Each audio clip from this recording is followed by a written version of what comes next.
1, 2. 1, 2, 1, 2.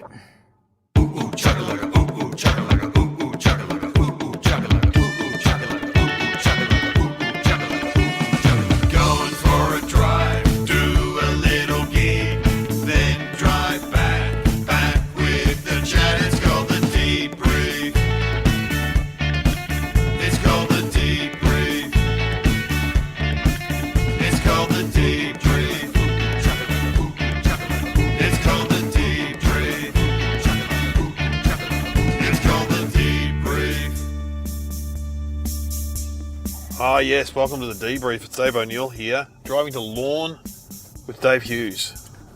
Say hello, Hughesy. Hello. It's an annual event.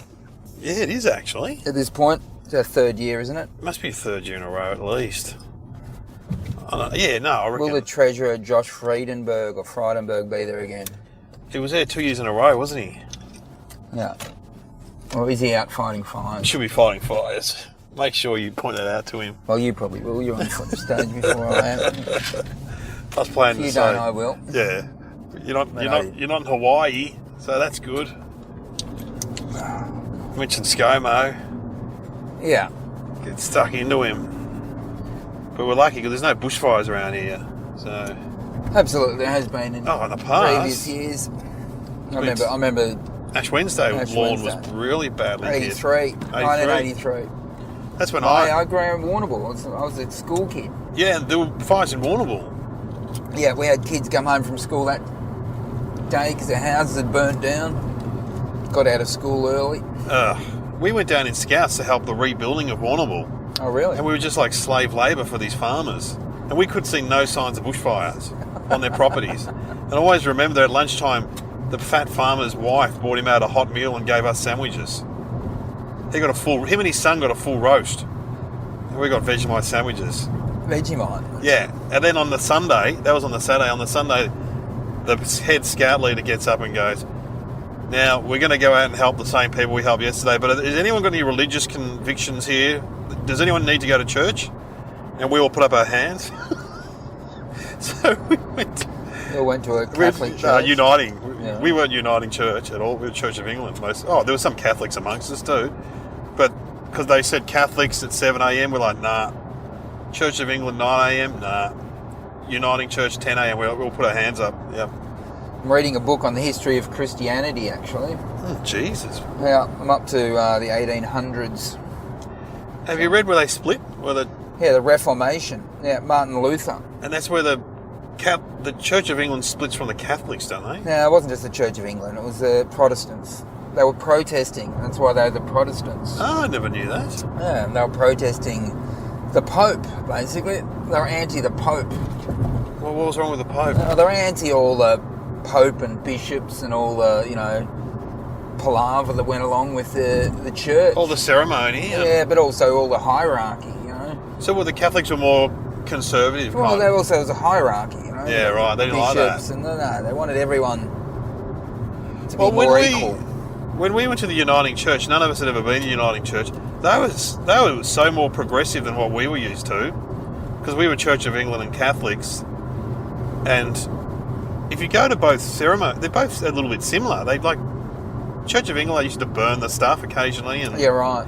But Uniting Church was more the guy who went, all right, guys, any kids here, come sit down the front. We've got some colouring books. And then he got out a guitar and sang a song. And yeah, I mean, they write too many of their own songs. I think that, it's not... They really should... I mean, there's something about the classics. They're hard to beat. I was a Catholic, so we had all the classics. There was no... yeah, that's not trendy no originals on the... the priest didn't get to write his own songs. Well, my dad and Mum still go to Church of England, and Dad says sometimes they don't even have an organ player these days. He goes, it's so boring. No, I mean, it's... You could get a CD player. So you can get CDs of church songs. Man, it's a different world. It's an absolutely different world. What age did you stop going to church? I reckon when my grandmother died, so I was about 15. Yeah. I did a reading at her, maybe a bit younger, 13. I did a reading at her funeral. I was a very good scripture reader. Oh, really? I won an Eisteddfod at scripture reading. Really? Yeah. I didn't know they existed. I came into my own reading the scripture. My grandmother, thought I was going to be a priest. Well, you wouldn't be a bad priest in terms of the public speaking I element. had that knack straight away. I could control the room. And straight into it. I was I was a good scripture dude. Well, did you get confirmed? I went to Catholic primary school and secondary school. And do you get confirmed at about the age of 14 or 15? No, it's earlier than that. I think you get confirmed at about 11, I think. In Church of England. In Catholics. Yeah, you're Catholic. But in Church of England, where I was, my two brothers went along. You had to go to lessons with the vicar, Right, yeah. And they were so badly behaved that he said to my mum, "Don't worry about the other two boys." Yeah, right. They're going to hell. They would have been. Mark would have been naughty, and Trev, my other brother, would have just been asking difficult questions. Yeah, so you never did. We never confirmed. No, it all drifted apart. We drifted away from it, basically. Yeah. Once we were teenagers, same thing happened to us. But it was full on back in the 70s. It was. You had to get dressed up on a Sunday. Religion was big. So you tell your kids that? Have you told your kids that? What you used to do? Not really. I don't really talk much about church. Did Holly would have gone to church though? Yeah, they were like uniting church. They were very. Her parents still go to church. I went to church recently with her parents. Are they uniting, or are they some other form of Christian? Holly's father, wrote a play, which was performed at his church. Fantastic. And it was Dave. I met Dave. He's a geologist. So I came along to be in the audience, and so that was performed at the end of the church ceremony. And how was it? It was pretty good. Yeah, there was a lot of can't remember what it was about, but there was life lessons in there, and so weren't Holly's parents sort of activists? And they met on a church camp. Oh, I love it. And didn't they used to do a thing where they'd go into a public place and start a fight?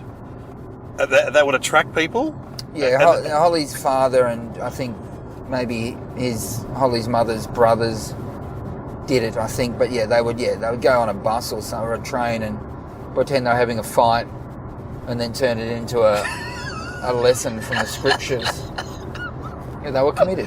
I fucking love it. I'm not sure where they're at now, to be honest. I love it. That's not unlike the guy who used to, and he's won some of the big comedy awards now, where he would go at the front of the town hall on a bike and pretend to fall off and injure himself, and people would run up to help him, and then he'd fly them as he... Who did that? Doc Brown? Is that his name? I don't know. But I mean, he won the Perrier one year. He won the Barry or whatever it's called.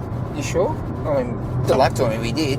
Yeah, he was like sort of a clown kind of comic. Well, I mean, any way to get attention. I think that was his name. Oh. Anyway, we're off to Lorne. We are. It's a lovely night. It's a good night. How the school holidays been treating you? Yep. Okay. So went for a bike ride with my son today. He's 10. He ran into the back of a woman. Oh, that's always dangerous. Really ran into her calf muscle, and she wasn't happy. I told him to apologise a couple of times. And she said, "That's okay. I'm a terrible bike rider as well." So she really negged him. Oh, really? But then she realised what she'd said and said, "You're probably better than me." Oh, that's good. But I think it would definitely be better than her. I don't know the last time she'd been on a bike. But... Yeah, right. Well, that's the thing when you go out with kids. I've got teenagers. I'm constantly telling them to get out of the way of people. Guys, get out of the way.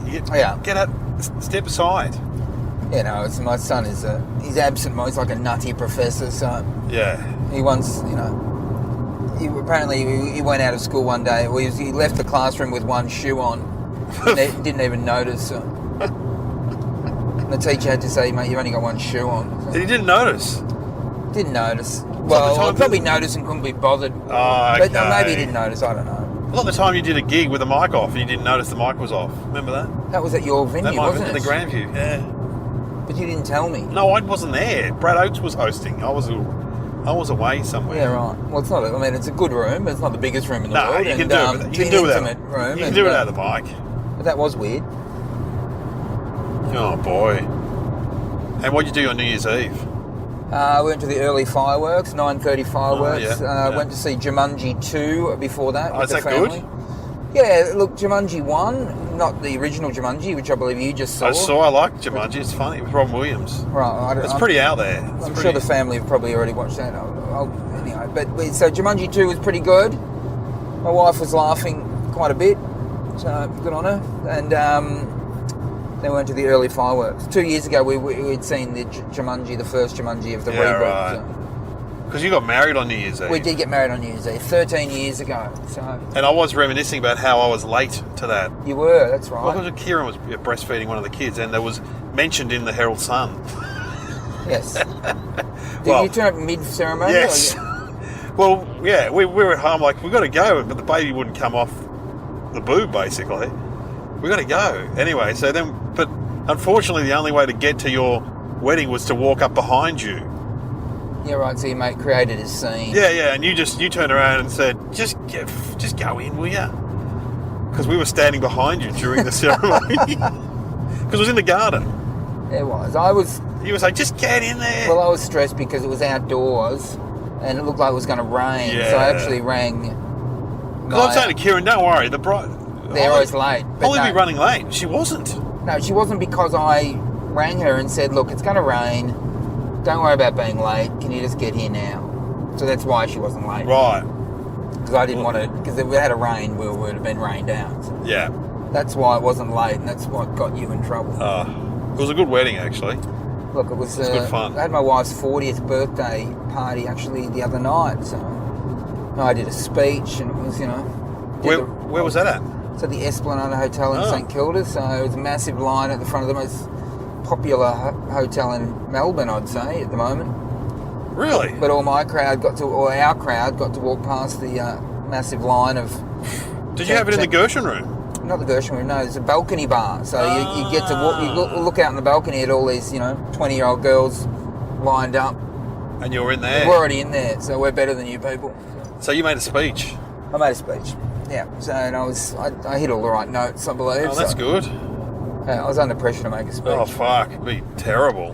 When I showed my wife the venue, I said, what do you look good venue? She said, I don't think there'll be too much noise for the speeches. And I said, What speeches? I said, it's not a wedding. And she was like, got emotional. I'm like, oh, God, all right. So who else made a speech? Well, dad or mum? Well, yes, that was a last minute thing. It was just going to be me, but we hadn't really thought about it. And then I thought, her mother said, do you want father to speak? And I said, well, if he wants to. And so then during his speech, he was going, this has been put upon me on the last minute. I'm like, well, I didn't, it was her mother. Anyway, he spoke, her sister spoke, and then I spoke. So. Yeah, right. But I think we did hit all the right notes, as I said, and people were complimenting the speech and the night, and I did good. Did you slip any stand-up in, or? A couple of bits, because I mentioned my wife and my stand-up. Oh yeah, I tell the kids I was telling the kids your routine about which I haven't heard you do, was when you first started going out with her, and you would drop her at night at her flats and then drive off and not see her get inside, and she rings you up and goes, "You're not a gentleman." I can't remember what you actually said. And why did you see me? I could have been murdered and bashed. And you said, I wouldn't want to have seen that. I wouldn't want to see that. That's a good bit. It's a good joke. It's a good joke. Might do it again tonight. Yeah, my kids liked it. It's very funny. It's a quality joke. Mate, it's quality. It's a good joke. I've got to remember those funny jokes. Yeah, you got to remember them. You got to remember them. Yeah. So I chucked a little bit of stand-up in there, but I thought, I could have done an hour just on the jokes I've done about her over About the years. Holly, yeah. But, I resisted the urge. No, you got to make it. You got to keep it. I've got to keep it real and from the heart. Yeah, from the heart. And it will be funny anyway because you're a funny person. Well, exactly. So there's enough. I did remember though. I remembered just I hadn't really thought enough about it, but I remembered I hadn't mentioned my family and how much they loved my wife. Yeah. And I remembered that my dad, before he died, got a new dog and wanted to name the dog Holly. That's right. And we had to say to Dad, no, that's a bit disrespectful. Well, it's weird to name your new dog Holly because Dave's girlfriend's name's Holly, and that's weird. Did you say what your dad said when you got up at your wedding? What he said into the microphone? What did he say? He said, "Fuck, he's done well, hasn't he?" My dad was a funny man. He's done well. God favours the fools. That's what he said. His speech was good. Well, I did a wedding on New Year's Eve that just gone past. Yeah. I didn't know them, for Dan and Heather. But they were like my age. Because I wouldn't do it. I don't think I'd do a young person's wedding. Have you done a gig at a wedding? Mate, You must get asked all the time. I was meant to turn up to a wedding and forgot about it. Oh, that's and then no so I good. ended up going to the. Oh, that's I right. ended up in the lounge room of the newlywed couple and did a gig in their lounge room. Gee, what was that like? Yeah, it was fine. They were very friendly, and all their friends they were up for a laugh. So. Oh, that's good. But yeah, no, I think I've done one wedding. I did a wedding in Sydney. I flew to Sydney to do a wedding once. Yeah, I mean, they can be weird because often Weird, you're a surprise. The woman goes, "You're going to be a surprise." Yeah. I'm just like, but some of these people don't know who I am. I'm just some fat guy. I said, just some guy like making a speech. Yeah, well, it's probably a bit easier for me because I'm being, probably a bit more recognition. Yeah, you would get more recognition than me. You get recognised. Well, I had some fans there, which was Exactly. good. But and you try to make it about them, but then you like That's weird. Yeah, I mean, you run out of things to say. The one in Sydney, there was a. I don't know, it was maybe they were being remarried or anyway they had like their kids with them. So you got to be a little bit careful about what you can talk about because the kids are sitting there. Yeah, there were kids at this one. The only thing about this one was that I said so. Dan worked at Telstra, and Heather worked at the local council. Yeah. And so the only joke I could come up with, which I did come up with on the spot, I said, "So you got something in common? You both do fuck all." Yeah, that's a big Classic, laugh. big laugh right there. No, big laugh. But it got a bit of a ooh as well. So it's always Well, I mean, you thrown an F-bomb in. Is that your first F-bomb or did you already throw an F-bomb? Yeah, it could have been. Yeah. Yeah, it's a tricky one. Throwing F-bombs in at weddings. Oh, they said Did you you do a can- funeral? Why did I do it? I've never done a funeral. No. I mean, wakes are meant to be funny, so... Yeah, but still. I mean, if Tough the money's gig. right. Yeah, if the money's right. Funeral. Tricky, but... Yeah, Well, I'd do a funeral. Well, I met an ex-Gold FM DJ, and he gets paid to do when people don't want to do their own speeches about their, people that have died. He doesn't. That's interesting. It does and then puts together a whole slideshow of them. He goes, "Oh, it's great money. I put my kids through private school doing this." Yeah, Who is it? that's Sean. Not Sean Cosgrove? Someone like that. But I know there was or someone like that. Yeah, and he does. He goes, "You should get into it. It's really good." Well, it's a tricky one, though, isn't it? For a comedian. I don't think it's But I was talking to Johnny Van Goghs, who you know from Triple R days. Yeah, no, Johnny Van Goghs was the celebrant at my niece's wedding. Oh, right. Okay, yeah, because he's the celebrant. And Yeah. I've done gigs and I've been to a wedding where he's been the celebrant. He's very good. But he said the other day he's doing funerals now. He goes, I've buried people that I've married. So there you go. He goes, you're doing quite a bit. Jesus. I know.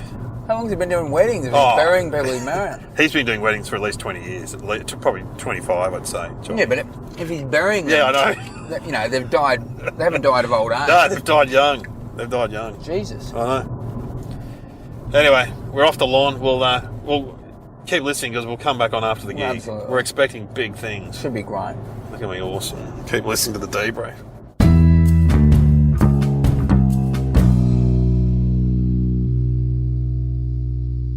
Yes, you're back on the debrief with done our gig at the Lorne Hotel. Triumphant.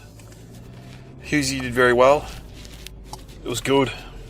Are you going to make me do the podcast before I get to eat my fries? Yeah. So we only went to Macca's last time we went to... But you have Lorne. ordered, like, cold... You've ordered... Twisties. I've got crisps. twisties. So there's no skin off your nose. Yeah, true. Whether we do the podcast before you eat your twisties. I've got an apple pie waiting for me. Oh, do you want to... We can eat them. A vegan apple pie. Yeah, well, this is the thing. Sorry, I just had to shut my door. What was going on with the door? Oh, it was open. It wasn't shut properly. Jesus. You're a vegan now. Been a vegan for 10 weeks. I've never felt better. So, no dairy? No dairy. I'm trying to convince Will Anderson to become a vegan. Yeah, well, he's veggie though, isn't he? He's veggie, but his parents, his family dairy owns a dairy. farm. He reckons I'll excommunicate him. But he doesn't see them that often. He could just do it and not tell them, couldn't he? Well, I mean, yes, he could. He could. He has arthritis. I mean, I think it'd be good for his arthritis. Yeah. Well, I'm a case study. I'm only 10 weeks in, so maybe it's mind over matter, but... why did you become a vegan?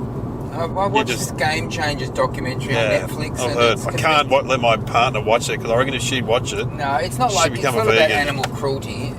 Well, I mean, obviously, that's not what it's.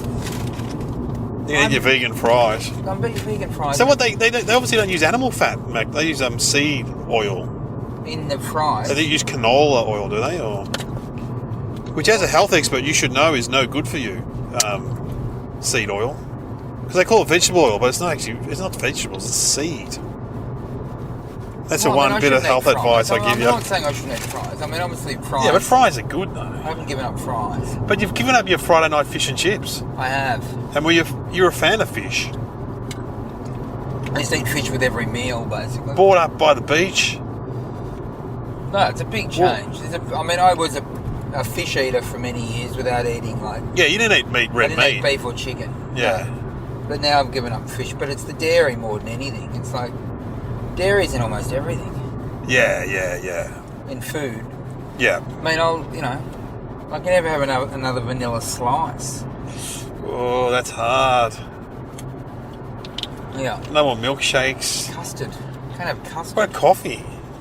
Well, I've discovered it. Well, do you drink coffee still? I do, yeah. But almond milk is fine. Oh, yeah. Soy almond or oat milk is good. But apparently, dairy farmers get annoyed when you call it milk. Well, it's like a waste product, isn't milk. it? Yeah, no, it's not milk. But that's just a very clever marketing ploy by the almond. Well, it's the almond. I did a gig for the almond farmers, and they're laughing all the way to the bank. They love it. Don't worry about that. They're loving it. Well, I'm keeping them in a business myself. Yeah, and so obviously you haven't converted your wife or kids. No, I haven't. Today I took my son to KFC. Oh yeah, you mentioned that. That's funny. Well, it actually happened recently where I did go to a vegan restaurant and there's a KFC next door and he got popcorn chicken and ate it in the vegan restaurant, in the outdoor area though. Yeah, they wouldn't be happy though if they know you got... Oh, they didn't care, I don't think. Some of the death merchant, like... No, I don't think. Well, being a kid, you can kind of get away with it. Anyway, today he ate KFC and I had Subway. Because they have Does Subway have vegan stuff? Well, I mean, it's mostly salad, Subway. Yeah, true. There was a falafel. Yeah, falafels are good. When we had lunch at the pub the other day with other comics, you had a falafel. No, I do. I've always enjoyed falafel. Vegan. I mean, there's things I can eat. I'm eating a lot more fruit. That's good. Are you going to the toilet more often? Yes, absolutely. See, that is annoying. That's... I'm very regular. Yeah, well, that's good. Maybe I should become a vegan. And did you like the photos I sent you on Christmas Day? I tweeted you a... You did? Me and my kids had a good laugh. We tweeted a photo of the turkey and the pork I'd cooked. Then I said, happy... a fair bit of traction, didn't it? Yeah, happy first vegan Christmas, Hughesy. Then I tweeted a photo of some beans. I said, don't worry, we've catered for you. And as you said, put some salt on them. Some salt on the beans. No, that got... I mean, Twitter isn't what it used to be, as we all know, and that got a fair bit of traction. Yeah, that was funny. And then it inspired me to tweet my... you had your vegan lunch. My vegan lunch, which didn't look that appetizing. No. It was... Who cooked that? Who cooked your Christmas lunch? No, my wife she went and got a nut roast. That's right, the nut roast. Her friend had told her about a good nut roast. Nazim Hussein tweeted that he thought you were having a nut roast. I was having a nut roast. And what did Kate Langbrook tweet? Someone loves you, Hughesy. Yeah, I was going to a nut roast. Anyway, there was potatoes. But I mean, the Christmas lunch, there was a lot of pressure on. As a vegan, you just need people to know that I'm not going to get angry if you haven't got any food for me. Yeah. Unless it's a business, and that does annoy me. We went and saw the opening night of Chicago, the musical, with Casey Donovan and Jason Bassingthwaite. Jason Donovan? Jason Donovan. Was it good? It was good. Jason his singing was not the high point. No, right, okay. But I enjoyed Jason. So he's a nice guy. I don't know him, but he seems like a nice person. Casey Donovan is singing very well. She's very good. Anyway, Natalie de Bassingthwaite and the other woman who I should know her name were very good as well. But they had no vegan food at the Arts Centre. Come on, we're at the Arts Centre. Yeah. Surely What, so was that like snacks or after that? Nothing. I said, no, there was like a cafe, and I said, you got anything vegan? And the guy had to ask, and he said, no, we got nothing vegan. All they had was a vegan ice cream. And I said, no, I want something proper. Yeah. And then I went somewhere else, couldn't find it, and I went back and had the vegan ice cream. Fuck. When I went to Morrissey, right, famous vegan, early adopter of... Yeah, right. You know, he put out a song out in the Smiths, Meet His Murder in the mid-'80s.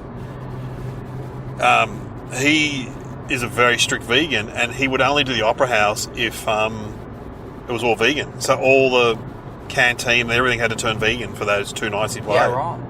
No, and I had a vegan...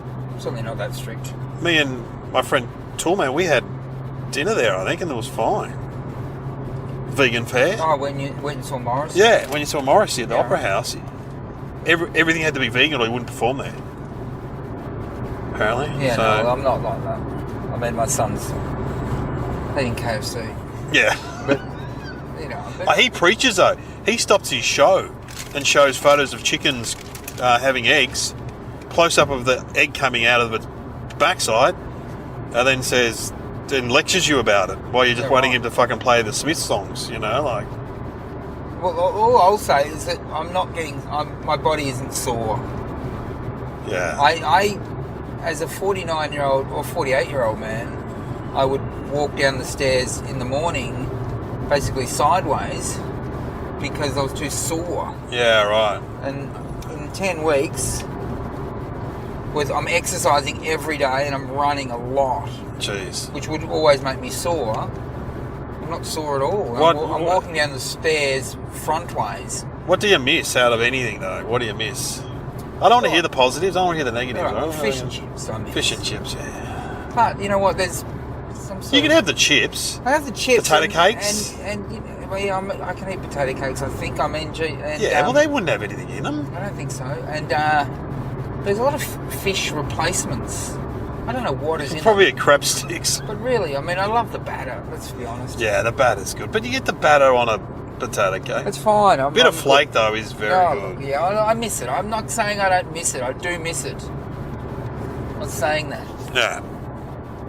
I had my wife's 40th the other night. Any vegan fare there? I catered for, whatever. And it was at the SB Hotel in St Kilda, and the food was delicious apparently, but it was hardly any of it was vegan. And I'm like, yeah.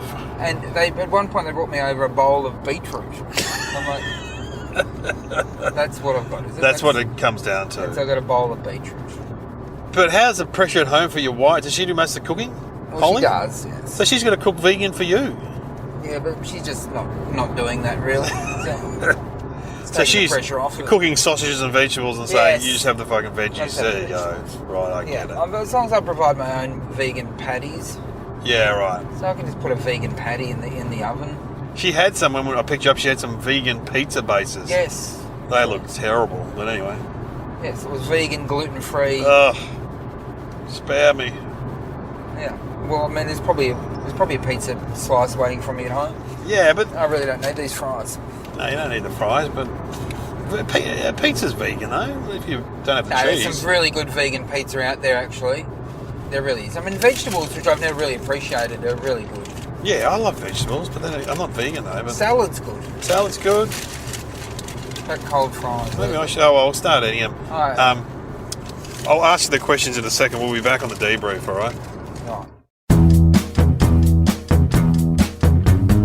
Hey, this is Dave O'Neil. And Glenn Robbins. And we do a podcast called Somehow Related. And we talk about two random topics that you wouldn't think were related, but in actual fact, they are. Yes, it's a great podcast. We love it. We listen to it ourselves. Come along, join in. Don't bet, don't gamble, but don't learn Google something. And if you go to a dinner party, you've got a perfect way to start a conversation. So many facts to bore people with on this podcast. Tune in. Somehow Related.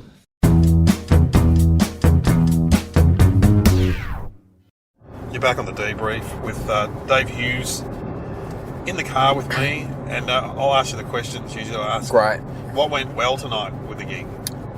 I think I always say the same thing when we do this, is everything, I think, didn't it? I think it all worked. It was a really good crowd. I was happy that our decision to do the gig on early in January. Early in January in a holiday spot. January the 2nd. I had some people, some young people, when I say young, I'm talking 20-year-olds, turn up and say, we had no idea it was on. I walked past a poster. I'm like, that's what we wanted. And what didn't go well? Like, all your material, they were a good crowd, and your material went really well. Yeah, no, I think it all worked. I can't remember what didn't go well. It was all pretty good. You did mention Josh Frydenberg and said, where is he? Yeah, I mean, that probably didn't go that well. Most of them don't know who Josh Frydenberg is, but who's the treasurer of the country. Who's come to the last 2-1. But as you said, you'd keep a low profile if you were... Yeah, I said, I mean, because of the whole fighting the bushfires and you don't want him... ScoMo getting in trouble. But he's actually Deputy Prime Minister, Josh Frydenberg, so he probably didn't want to get an Instagram photo at me and your gig. At a comedy gig. Yeah. Why isn't he out fighting the fires? Were there any organisational hazards that got in the way? Well, there was no backstage. We had to hang out in the kitchen. And also the PA, when I first got up, was, oh my gosh. The PA had some bad moments for you. I was slightly concerned. Yeah, I had to test. I should have tested. There were some moments where it just... went, yeah, and I was trying to work out why that was happening. Was that turn up too loud? That was the reason. Yeah. Well, it didn't happen to me at all, did it? No, I did feel like I had to project because maybe you turned it down. I turned it down. But no, I think I was happy to project. Look, the room was good. It was a good room. Yeah, and actually, they were a great crowd. Mixed crowd. They were mixed. There was a lot of younger people there, which is good. Yeah, you're attracting the youngies. Mate, I'd like to think so. Must be the Masked Singer. I don't think it's the Masked Singer, mate. I reckon it's the Masked Singer. Is it the Masked? Well, I hope it is. I mean, the Masked Singer's a kid show, really, but. Yeah, a good kids show. Don't get me wrong, my kids enjoy it. Yeah, my kids liked it too. Yeah, it's coming back. But also when the mask would come off, they'd go, "Who's that, Dad?" And like you, I go, "I don't actually know who that." Look, there was some of them we didn't know. The country singer. I didn't know the country singer. Well, Adam Brand's his name. He told me that he cooked pizza for me in Darwin. Is it Darwin? Yeah, or somewhere weird. He had a restaurant. Was it Townsville or was it Darwin? I don't know. But he's had a restaurant. He cooked a pizza for me one night. Now, I had a vague memory of it. Yeah, right. But I'm not a mad country singer. But he's good. I mean, good on him. Good on anyone who performs. Good on you, Adam Brand. Yeah. Man, you got to hang out with Lindsay Lohan, she's as crazy as she appeared to be. Mate, Lindsay's a great person. Is she? So don't say anything on this podcast which could end up as a Daily Mail headline. Yeah. I don't think because she gets Google alerts. So Lindsay is she's great. As you say, you give her CV in your stand-up act now. No, well, mate, it's. You have to come and see Hughesy. Come and see the show. I won't say it. No, well, I don't want to go. Again, but don't let me. I mean, I'd forgotten about The Parent Trap. Well, yeah, great movie. And people even yelled out Mean Girls because it's still a popular movie. Absolute winner, Mean Girls. Freaky Friday. Oh, yeah. Herbie Fully Loaded. You know the whole CV, mate. I know the whole CV because there's more to be written. But yes, love Lindsay Lohan. A lot of love for her. I mean, you ever dream when you were watching her in Mean Girls in Warrnambool, you'd end up on stage with her. That's amazing. I did a gig recently in Avoca, which in country Victoria, so middle of nowhere basically. Gig run by Merrick Watts. Oh, in a winery, yeah. The winery. Well, this was at a race course actually, not the winery, but anyway. And I'm driving on a Sunday afternoon, driving home from Avoca, like in the middle of the countryside on my own, and my phone rings, and it's Lindsay Lohan. Oh my God! Who's walking out of a nightclub in New York. The contrast there. She wanted to go on air on the radio. You said, "I'm not on the radio." I said, "It's Sunday. I'm not on Sunday. You can't go on today." That's hilarious. All right, well, how can we do better next time? What could you do? I mean, the car, you could clean your car a bit, couldn't you? What else could you do? We could get there a bit early and test out the PA. Well, that was up to you, but you took a bullet for the team, so you did a great job, by the way. Thanks. He's in good form, Dave O'Neil. Yeah, I'm doing the comedy festival in Melbourne actually this year, so come and see me. Good. I mean, I won't, but... No, you won't, no. You won't come and see me either, so... Well, I wouldn't mind seeing you. You won't come and see me, mate. I won't go and see many. No, we see enough of each other. Yeah, we do. We know the gist. And also, Hughes, you have a problem, comes back soon. Yes, I don't know, when will this go to This air? will Do you go to think? air in January at some point. So, Well, January 20 we're on. so Don't watch the Big Bash that night or the tennis. Yeah, Probably be Ash Barty playing Nick Kyrgios that night. the first episode. Oh, yeah. So, but anyway, so Jan 20 on a Monday night. Yeah, it's going to be good. Monday nights. Monday nights. New time slot. New Better time time slot. Absolutely. All right, thanks for listening. And we should say hello to your mate, Matt Welsh. Who's Yes, dad Matt at Welsh, school. who's If he's still listening. also on the Zero Beers. Me and Matt. Matt came to my wife's 40th, actually. We drank Carlton Zeros together. Ah, what fun guys Matt's you been are. off the grog for a year. Just over a year. It's not an AA meeting, but me and Matt hanging out on the Zero Beers. Yeah. What did Kate say? You've become a vegan. You cut out even one more thing to make you less fun. That's what she Exactly. So, but no, I think I'm more fun. I'm absolutely more fun. said. Well, in terms of vegan, if you put yourself with Moby and Well, Moby is, I'm not a preacher, right? So, but if you want to save the world, or a way Moby to start. Morrissey and you're Hey. the most fun. I mean, Einstein said, He was a vegan, wasn't he? no, he wasn't. Oh. I actually Googled it last night. He was, in his last year of his life, he became a vegetarian. Wow. But he did apparently say that he thinks that a way to keep humans on the planet longer is if we go towards a plant-based diet. He's a smart guy. So, and that's Einstein. Yeah. Albert. He's a genius, Well, apparently. allegedly. Some people didn't like him. Yeah. Everyone's got their critics. Thanks for listening, guys. Bye. Thanks, Hughesy. Bye. Good on you, mate. Ooh, ooh, chugga-lugga, ooh, ooh, chugga-lugga, ooh,